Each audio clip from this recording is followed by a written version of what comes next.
وجه وقت آخر وصفة من وصفات العيد، ملك السقسقة يعني بسكوت النشادر مع كوباية الشاي بلبن الصبح أول يوم العيد. يلا بينا نعمله مع بعض. في البولة نزلت بكوبايتين من السكر البودر، عليهم كوباية من السمنة وكوباية من الزبدة. تقدروا تستخدموا الكمية كلها سمنة لو انتوا حابين. بضربهم بالمضرب مع بعض كويس جدا لحد ما يبقى عندي خليط هش وكريمي وفاتح. نزلت عليه معلقة صغيرة من بشر برتقان، فانيلا بطعم البرتقان وفانيلا عادية.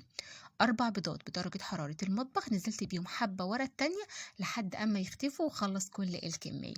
نص كوباية من اللبن الدافي، عليها معلقة صغيرة من النشادر بقلبهم. أول ما يعمل فوران كده خلاص بتأكد إن النشادر بتاعتي شغالة. بنزل بيهم على الخليط وبضربهم مع بعض. كيلو دقيق متشال منه نص كوباية، وكمان معلقة صغيرة من البيكنج باودر وقلبتهم. بنزل بالدقيق على مرتين وبقلب لحد ما يختفي كل كمية الدقيق ويبقى عندي عجينة بالشكل ده. بحطها في القمع مع التب بتاعة البسكوت وببدأ بشكله زي ما احنا حابين.